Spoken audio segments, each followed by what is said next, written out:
Vous écoutez Inside the Nord, podcast concentré sur les activités de la LNH, propulsé par Dump & Chase Media. Bienvenue à tous à cette deuxième édition du podcast Inside the Nord, un podcast qui se concentre sur les activités de la Ligue nord-américaine de hockey. Encore une fois, propulsé par Dump & Chase Media, toujours à la même place, à la même heure, le même hôte, Jérôme Lévesque. Là, encore une fois, je me présente, qui va être l'hôte du podcast de cette semaine, encore une fois. Donc cette semaine, on a peut-être 3 sujets là, à parler, avec les matchs à venir également et tout ça. Mais donc 3 sujets là, quand même importants à parler. On va parler de la transaction là, qui envoie Cédric Montmini là, du côté de Thetford Mines. On va parler des 3 étoiles de la semaine et d'une suspension qui peut faire jaser. On va revenir là-dessus. On va regarder les images ensemble pour pouvoir en discuter là, de ce côté-là. Mais avant tout ça, on va aller faire là, un résumé un peu de la dernière fin de semaine. Là, qu'est-ce que ça disait de ce côté-là. Et puis les matchs qui vont être en venir là, pour cette semaine. Donc la semaine dernière, si on regarde là, la semaine dernière, si on regarde les matchs là, qui ont eu lieu, on parle là, de matchs là, qui ont lieu le vendredi et samedi. Vendredi, un programme complet, les 4 équipes jouaient, et le samedi, il y avait les 4 équipes. Les 8 équipes jouaient, il y avait 4 matchs, c'est ce que je veux dire. Là. Et le samedi, il y avait 3 matchs. Donc, pour vendredi, là, le National était en visite là, à Laval. Les Marquis de Jonquière visitaient les Éperviers de Sorel-Tracy. Les Trois-Îles de Rivière-du-Loup visitaient le Coup de Femme de Saint-Georges. Et le bataillon de Saint-Hyacinthe visitait l'assuration de Thetford Mines, alors que le samedi, Sorel-Tracy jouait à Québec, Laval jouait à Jonquière et Saint-Georges jouait à Rivière-du-Loup. Donc une série aller-retour là, entre ces deux équipes. Entre ces deux équipes-là. Donc si on fait un tour rapide des matchs de vendredi, on parle d'une victoire de 8-5 des Pétroliers de Laval là, face au National de Québec devant 1296 personnes à Laval. Les 3 étoiles du match, Yannick Riendo, Loïc Gibault et Joël Caron. Donc ça. Et puis, écoute, c'était une 3e période nettement offensive. Là. Après une période de jeu, c'était 4-2 en faveur des Pétroliers. Début de Joël Caron, Massimo Carosa, Brandon Hamelin et Loïc Gibault du côté de Laval, alors que Charles-William Gagné et Michael Chaput avaient marqué là, du côté du National. En 2e période, seulement qu'un but qui a été marqué par le National qui faisait 4-3, la part de Yannick Riendo. Ensuite, bien là, le Laval en 3e période, on a mis ça 5-3. Après ça, c'est venu 5-4, 6-4, 7-4, 8-4, 8-5. Donc, Danick Paquette faisait 5-3. Ensuite, Yannick Riendo ramenait ça à 5-4. Loïc Gibault a mis ça 6-4. Joël Caron 7-4. Massimo Carosa 8-4. Et Samuel Blanchet 8-5. Et puis là, on parle de ce côté-là. Donc, les gardiens qui étaient d'office de ce match-là, le Émile Sanson là, a repoussé, a accordé 7 buts en 42 tirs pour une moyenne d'efficacité là, de 833. Tandis que Anthony Pagliarulo, lui, s'est fait marquer 5 buts sur 30 tirs pour le même pourcentage d'efficacité, 833 également. Là. Donc, on a tout simplement là, tiré un peu plus du côté de Laval, ce qui a fait en sorte là, qu'on a été en mesure là, de gagner par 3 buts par une marque de 8-5. Du côté de Sorel-Tracy, bien les Marquis de Jonquière là, qui ont l'emporté là, face à Sorel 5-2 devant 1007 personnes. Donc, Alex Bureau, Simon-Claude Blackburn et Xavier Filion sont les 3 étoiles du match. En première période, là, la marque était de 4-1 en faveur des Marquis de Jonquière. Donc, Xavier Filion 2 fois, Simon-Claude Blackburn et Joey Rattel ont été les marqueurs là, des Marquis en première période. Tandis que André Bouvet-Morissette a été le seul marqueur là, des Éperviers. En 2e période, là, on parle que la marque s'est terminée à 5-2. Donc, les Éperviers là, avaient compté le premier but de la période du côté de Marc Beckstead pour mettre ça 4-2. Mais Dave Labrec a décidé de faire ça 5-2. Et il n'y a pas eu de but en 3e période. Donc, c'est ainsi que la marque se faisait là, de 5-2 du côté de la part de Jonquière là, face aux Éperviers à Sorel. Donc, Alex Bureau a accordé 2 buts sur 35 tirs pour un moyen d'efficacité de 943, tandis que c'est Alex Caron qui était devant le filet là, pour la grande majorité du match. Là, Philippe Desrosiers est venu là. En fait, non. Si je comprends bien, là, c'est que Philippe Desrosiers avait débuté le match, avait accordé 3 buts sur 8 tirs. Et ensuite, on a mis Alex Caron là, qui a accordé 2 buts sur 22 tirs du côté de Sorel. Ensuite, si on se transporte là, du côté du Cool FM de Saint-Georges, les Troels qui étaient en visite, là, une défaite des Troels de 5-4 devant 1406 personnes à Saint-Georges. Ça avait mal débuté, là, on en reparlera un petit peu. Mais donc, les 3 étoiles, le nouveau venu Anthony Lavoie, Rémi Engelhardt et Maxime Lacroix. Donc, pour débuter là, la première période, là, à peine 3 minutes 23, c'était déjà 3-0 en faveur du Cool FM. Donc, William Leblanc, Anthony Lavoie et Alan Caron là, faisaient ça 3-0. Du coup, après ça, en deuxième période, on a remis la marque là, à 5-2. Donc, Dylan Champagne faisait 4-0 en faveur du Cool FM. Charles Trouchon a compté pour les 3S qui faisait 4-1. Rémi Engelhardt également a fait 4-2 et Maxime Lacroix a fait 5-2. Ensuite, en troisième période, là, les 3L ont compté 2 buts, ce qui menait la marque là, à 5-4. Donc, Rémi Engelhardt, son deuxième du match, 5-3. Et Casey Kolcheski pour mettre ça 5-4. Du côté des gardiens, les gardiens partants, donc c'était Olivier Roy et Philippe Cadorette. Donc, Olivier Roy a accordé 5 buts à 33 tirs pour une efficacité de 848.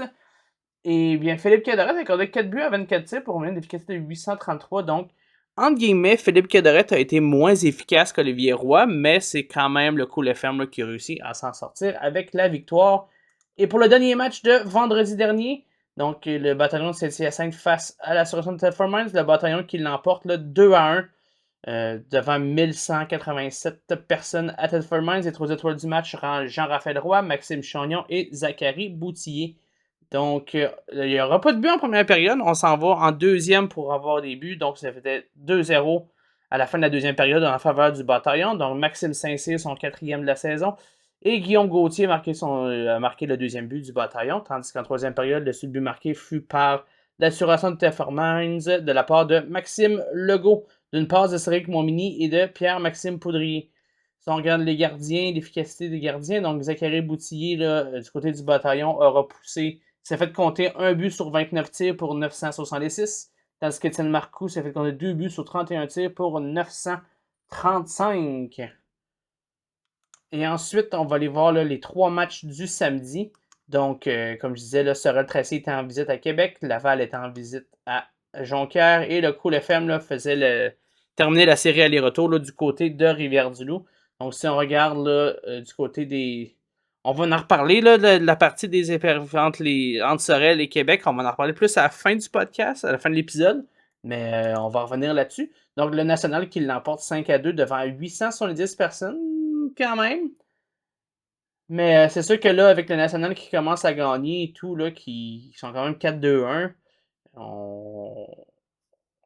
l'engouement. Puis avec l'arrivée de William Dufour et tout, là, l'engouement devrait s'en prendre là, du côté de Québec un peu plus, d'après moi, là, en espérant. Parce que 870, c'est pas énorme, mais je vous dirais que les chiffres sont relativement plus bas que l'habitude un peu partout, là. Même à Rivière-du-Loup puis à Jonquière aussi, là, c'est un petit peu moins que... Malgré que Jonquière, c'est quand même une bonne foule, là. On va se le dire, au niveau des chiffres, c'est une très bonne foule à Jonquière, mais le chiffre est quand même plus bas qu'à l'habitude, donc je sais pas si c'est une fin de semaine qui a fait en sorte que, quoi que ce soit, mais bon. Donc, les 3 étoiles du match, on a Marc Backstead, la 3e étoile, William Dufour, le 2e, et Tristan Côté-Cazenave étant la première étoile. Après la première période, c'était 2-0 du côté du National. Des buts de Pierre-Cédric Lebris et de Tommy Cardinal. Ensuite, en deuxième période, c'était 2-1. Toujours en faveur du National, mais Marc Backstead a ramené la marque à 2-1. Ensuite, là, Olivier Heinz a créé l'égalité en troisième période, 2-2. Mais le National a marqué 3 buts là, sans riposte par la suite. Un but de Marc-Éric Bourque, Samuel Hould et de William Dufour, son premier dans la Ligue nord-américaine. Du côté des gardiens, si on regarde les gardiens, là, Philippe Desrosiers qui était d'office du côté de Sorel-Tracy, c'est quand même accordé 4 buts sur 34 tirs pour une moyenne d'efficacité de 882. Tandis que du côté de Tristan Côté-Cazenave, on va parler de 2 buts en 38 tirs pour 947. Si on regarde là, du côté de Laval face à Jonquière, devant 1467 personnes, Jonquière l'a emporté 4-3. Donc, les 3 étoiles du match, là, Xavier Filion, Simon-Claude Blackburn et Jérôme Gauthier-Leduc. On regarde, là, après la première période, c'était 3-0 les Pétroliers de Laval. Donc, Danick Paquette, Jonathan Joannette et Félix Martineau étaient les marqueurs. À la fin de la deuxième période, c'était 3-2 toujours, donc toujours en faveur de Laval. Mais on voyait là, que les Marquis étaient en train de revenir un peu de l'arrière dans ce match-là. Donc, Jérôme Gravel et Xavier Filion là, qui sont les marqueurs de la deuxième période. Et en troisième période, ben, la remontée est complétée du côté des Marquis de la part de Simon-Claude Blackburn et de Jérôme Gauthier-Leduc. Si on regarde au niveau des gardiens, les efficacités des gardiens, donc pour les Pétroliers, c'était Jérémy Forget qui était devant le filet, donc 4 buts en 37 tirs pour une moyenne d'efficacité de 892. Si on regarde du côté de Jonquière, c'était Tristan Bérubé qui était en uniforme, 3 buts en 37 tirs pour 919. Et du côté de Rivière-du-Loup, ben, les Trois se sont repris là, devant 1090 personnes là, pour freiner la série de défaites à 4 avec une victoire de 3-1 face au Cool FM de Saint-Georges. Donc les 3 étoiles du match, Alexandre Ranger, Félix Boivin et Étienne Montpetit. Donc en première période, là, c'était 2-1 à la fin de la première période en faveur des 3L. Donc le premier but était compté là, par Anthony Verret, ce qui faisait 1-0 Cool FM. Mais Félix Boivin et Alexandre Ranger là, sont en mesure de donner l'avance aux 3L. Et en deuxième période, ben, Casey Kolcheski qui complète le jeu là, de Jason Navalet là, devant le filet, ce qui me faisait 3-1. Les buts de Boivin et de Ranger sont en avantage numérique, donc 2 buts en avantage numérique, là, on va en parler tout de suite. 2 en 5, là, c'est déjà mieux que 2 en 24. Faut se le dire, là, l'avantage numérique des 3L ne fonctionnait pas du tout, mais là, samedi dernier, là, ça a quand même bien été. Donc, en espérant que ça continue vers cette lignée-là, mais ça va être à voir. Si on regarde du côté des gardiens, là, Sébastien Auger, là, 3 buts en 41 tirs pour 927 d'efficacité, tandis que Étienne Montpetit, 1 but sur 36 tirs pour une moyenne d'efficacité de 972. Donc, ce qui nous amène au premier sujet de la semaine, c'est-à-dire les étoiles de la semaine. Donc, les étoiles de la semaine ont été dévoilées là, par la Ligue nord-américaine de hockey. Donc, les 3 étoiles de cette semaine. Étienne Montpetit, le gardien des 3L. Étienne Montpetit, la 3e étoile. Danick Paquette des Pétroliers de Laval est la 2e. Et Simon-Claude Blackburn est la 1re. Ce qui a valu là, les étoiles là, du côté de Montpetit, eh bien, c'est sa performance là, face au Cool FM samedi dernier, là, qui a, en repoussant 35 des 36 lancés là, dirigés vers lui pour une moyenne d'efficacité de 972. Là, c'est ce qui fait en sorte qu'il a été nommé la 3e étoile de la semaine. Parce que du côté de Danick Paquette, bien, lui, là, il a ramassé 2 buts et 3 passes là, durant la fin de semaine, lors des 2 matchs de la fin de semaine. Donc, 1 but et 2 passes dans la victoire là, vendredi. Puis, à côté, samedi, là, il a récolté 1 but et 1 passe face au Marquis de Jonquière. Tandis que la première étoile, Simon-Claude Blackburn, eh bien, lui, cette semaine, là, c'est 2 buts et 3 passes là, également. Donc, on parle de vendredi, là, on parle de 2 buts et 1 passe là, vendredi face à Sorel. Et tandis qu'on parle de 1 but et 2 passes là, du côté de Jonquière samedi dernier face aux Pétroliers. Donc, c'est ce qui fait en sorte que Simon-Claude Blackburn est la première étoile de la semaine. Donc, je vous parlais d'une transaction qui a eu lieu là, la semaine dernière également. Là, on parlait la semaine dernière. Donc, la transaction là, que vous voyez ici présentement, là, donc l'association de Thetford Mines et le Cool FM de Saint-Georges va transiger. Donc, on parle là, de Cédric Montminy qui prend le chemin là, de Thetford Mines. Ouais, donc c'est ça. Donc, il prend le chemin de Thetford Mines. Là. Je vais vous donner le complet, si on veut, là, de la transaction. Là. C'est Cédric Montminy, un choix de 5e ronde en 2026 du Cool FM de Saint-Georges qui prend la route de Thetford Mines, en retour de Cédric Chagnon et du choix de première ronde de 2026 de l'Assurancia. Donc, une transaction qui semblait être nécessaire du côté de Saint-Georges. On voyait là, que Montminy avait de la misère à se retrouver trouver ses repères qu'il y avait l'année passée, la saison dernière. Donc, je pense que c'est un changement d'air qui était plus que nécessaire là, de ce côté-là. Puis du côté-là, la part de Cédric Montminy.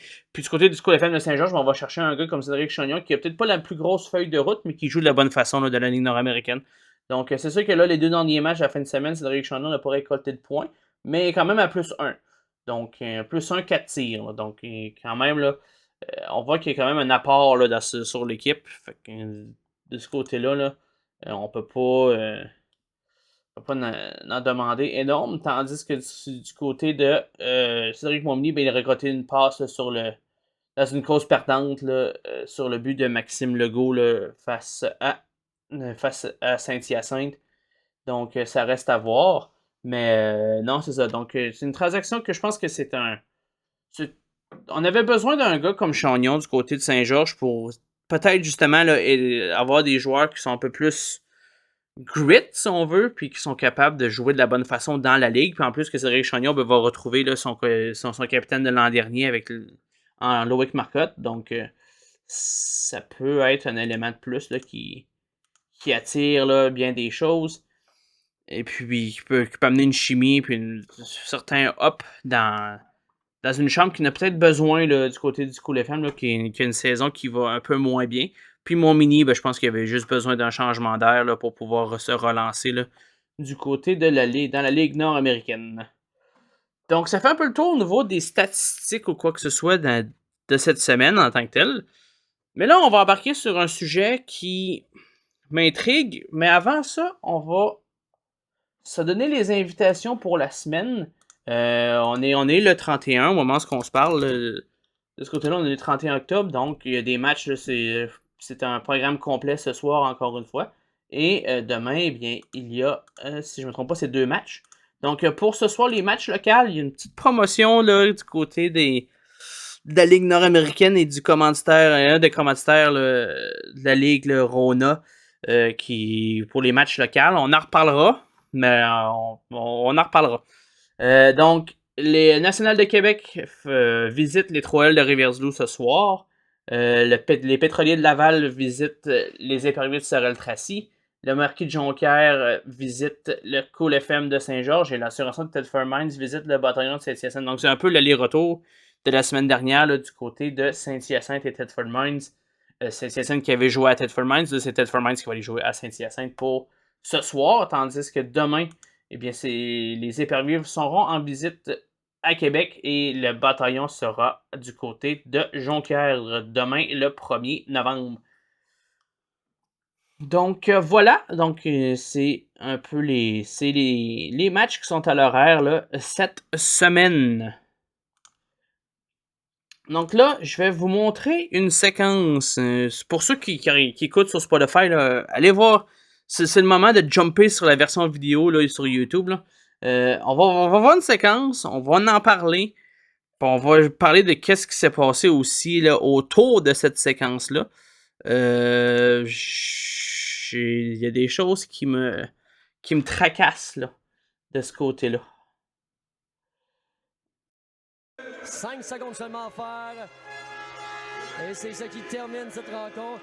Et là Laferrière qui débute de mêlée. Les 10 joueurs sur la glace sont en mêlée. Le Cardinal qui laisse tomber les gars. Cardinal s'en prend. Et le Cardinal qui va se ruer sur son adversaire. C'est Wiggett qui l'agrippe maintenant. Et j'ai hâte de voir la réaction de Christian Deschênes. C'est pas pour rien qu'on a mis Laferrière sur la glace. Et on se laissera pas faire à Québec, mon cher Jean-Michel.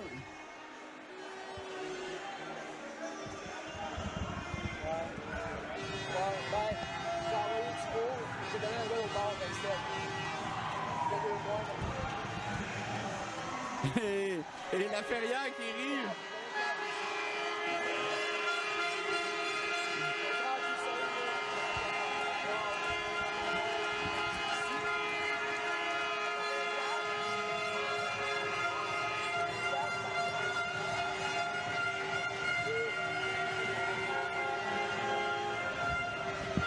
Alors Laferrière qui sort de la patinoire et veut que la foule embarque.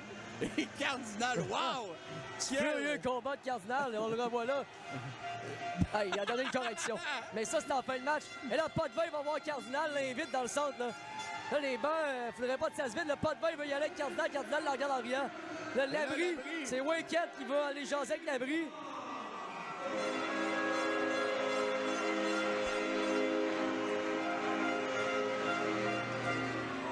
Et honnêtement, il y a de la frustration des autres équipes dans la Ligue, Jean-Michel. Oui.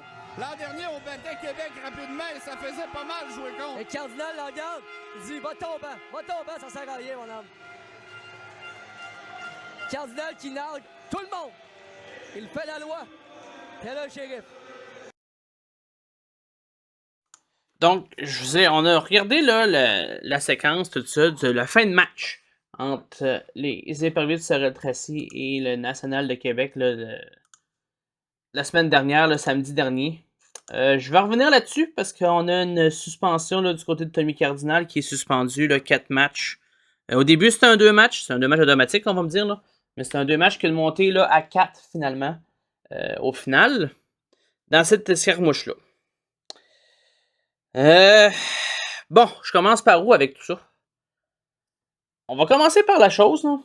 On va commencer par les éperviers de Sorel-Tracy et Christian Deschaines là, ont maîtrisé l'art de commencer de quoi puis s'en sortir en tant que victime. Honnêtement, c'est l'équipe qui sont la meilleure à débuter des escarmouches puis quoi que ce soit, puis au final, ben, c'est eux qui sont dont la victime là-dedans. Je dis pas que Tommy Cardinal a bien fait. Okay? Le geste qu'il a fait envers Baudouin, c'était réprimandable. Ça, je suis tout à fait d'accord là-dessus.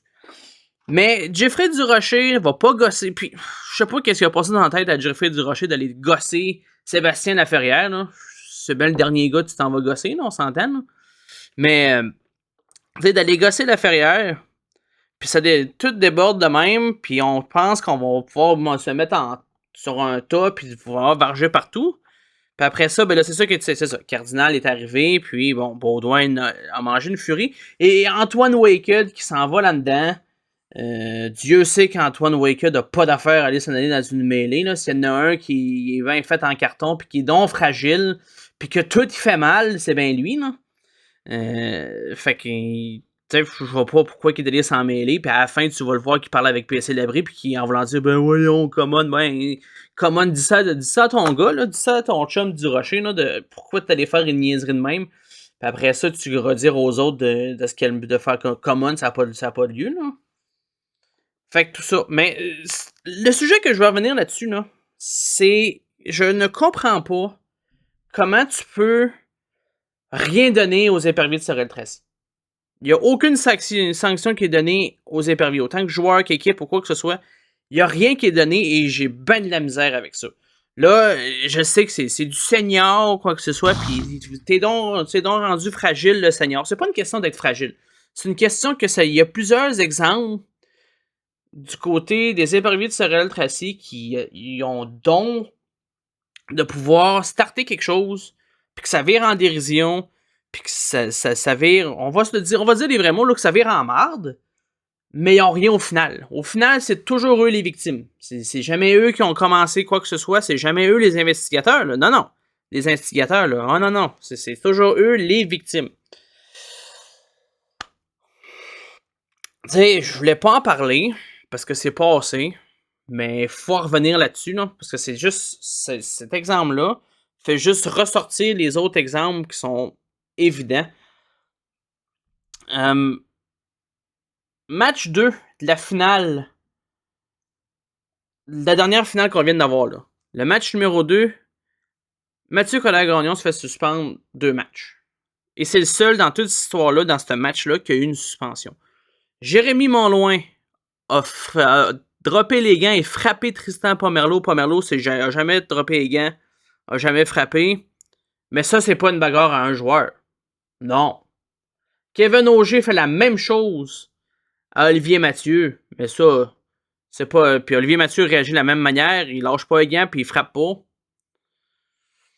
C'est pas une bagarre à un joueur, ça. Mais Mathieu Collard-Gagnon qui vient dire à Danick Monloin, là, t'arrêtes de slasher Boivin dans les jambes, là. Puis t'arrêtes de donner des coups de bâton dans le bas du dos, là. Là, c'est assez ton petit niaisage, là. ça, ben, c'est une suspension. Encore une fois, c'est les éperviers de Sorel Tracy qui s'en sort.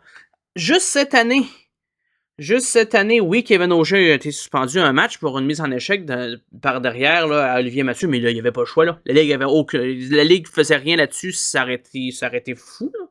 Ça aurait été le bordel. Là. Il y avait vraiment pas le choix de faire de quoi. Là. Fait que c'est pour ça qu'il y a eu cette suspension, mais tu sais, après ça, on en revient. Antoine Waked. Les séries de l'année passée et l'autre d'avant. L'autre d'avant face au Pétrolier de Laval. Une mise en échec épaule à épaule de Danick Paquette devient un coup à la tête alors que si on regarde les vidéos comme il faut, c'est épaule à épaule. Là. Puis, Dieu sait que je suis pas là pour défendre Danick Paquette, mais pas en tout. Je suis le dernier des derniers à vouloir le défendre. Là. Mais là, j'ai pas le choix là-dessus. Là. C'était épaule à épaule. On juge que c'est un coup à la tête parce que Waked décide qu'il se couche à terre. D'après moi, l'été, il doit jouer. L'été, là, Waked pourrait quasiment aller faire les auditions pour jouer pour le CF Montréal. Là.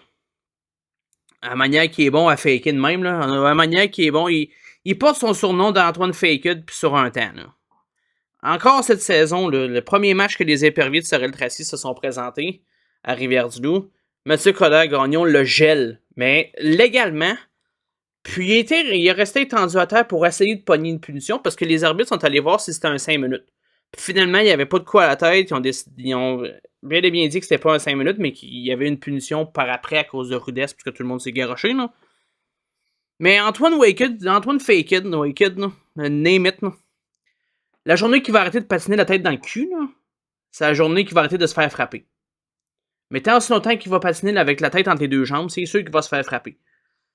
Fait qu'à un moment donné, il faut arrêter de dire qu'il est donc targeté. Là. Il est pas targeté, c'est juste qu'il joue d'une manière qui se protège pas. Mais c'est une victime. C'est la victime des éperviers de Sorel Tracy. C'est une victime parmi tout le groupe. Et là, dans cette séquence-là, qu'on va revenir à la séquence qu'on a parlé, là, Jeffrey Durocher cherche le trouble. C'est lui qui commence tout ça. Le match aurait fini, là. Le match aurait fini, ça aurait reviré de bord, il aurait pris la défaite de 5-2, puis ça aurait été fini là. Il ne se serait rien passé, là. Mais là, Durocher s'en va gosser la fille. Là, tout le monde se garoche dans le même tapon. Puis là, ça fait ça. Après ça, une fois que tout est démêlé puis que c'est fini, pas de vin qui rembarque sa glace pour pouvoir aller plutôt. Qui veut dropper face à Cardinal. Si ça, c'est pas tourner un match à dérision, puis si ça, c'est pas. Si ça mérite pas une suspension, ben, y a rien qui en mérite. Puis tout ça revient à dire que c'est un problème qui est récurrent, mais le comité de discipline de la Ligue nord-américaine vaut pas de la crise de marde. On va se le dire, là, ça vaut pas de la marde. Je sais pas sur quoi ils se basent pour pouvoir fonder le jugement, mais ça ne vaut pas de la marde. Et ça m'amène à une autre question. Le commissaire de la Ligue, c'est qui? On sait toujours pas, là. On s'en va sur notre 5e fin de semaine. 5e semaine d'activité, puis... On sait pas c'est qui. C'est après qui qu'il faut que. C'est qui. Après qui il faut que j'envoie des courriels puis que je me chiale. Parce que oui, je vais utiliser le terme chialer. Je sais que ça va venir, là. On va me dire que je suis un chialeux, mais c'est pas grave, là. Ça, c'est un détail, je suis prêt à ça. Mais c'est après qui. C'est à qui il faut que je dise que ton comité de discipline ne vaut pas de la merde, là? C'est à qui il faut que je le dise? Parce qu'on sait pas, là. On n'a pas de commissaire. On n'a aucune idée c'est qui. Mais bon. Si on regarde comment que la Ligue se fait runner depuis 3-4 ans, on pourrait quasiment dire que c'est Christian Deschênes, le commissaire de la Ligue, mais ça, c'est un autre sujet pour une autre journée. C'est un autre sujet pour une autre journée. On va se le dire, cri-cri à run la Ligue, comme qu'il veut, parce que, encore une fois, toutes les fois qu'il y a quelque chose qui est ambigu ou qui pourrait être, tu sais, que son équipe pourrait être punie, ben non, on est les victimes là-dedans. On est les victimes. Là. Encore une fois, le samedi avec Tommy Cardinal, je suis d'accord que le geste de Cardinal doit être reprimandé. Ça, je suis tout à fait d'accord. Mais de dire que les éperviers de Sorel Tracy sont clean cut là-dedans, puis qu'ils méritent, qu'ils n'ont pas besoin de réprimande, les autres non plus de leur côté, j'ai de la misère avec ça. J'ai ben de la misère, mais bon. C'est du seigneur. C'est ça du hockey seigneur. C'est ça du hockey seigneur. Fait que c'est ça. Fait que là-dessus, Je vous laisse. Merci d'avoir écouté. Ceux-là qui étaient présents, qui ont écouté, je l'apprécie beaucoup. Si vous avez vraiment aimé l'épisode puis qu'on continue, abonnez-vous, partagez, laissez un commentaire. Si vous avez des questions, laissez-les en commentaire. On peut peut-être y répondre là, dans le prochain épisode. Mais si vous avez commentaire quoi que ce soit, laissez-les, il n'y a aucun problème. Abonnez-vous à la page Facebook, abonnez-vous à la chaîne YouTube, partagez.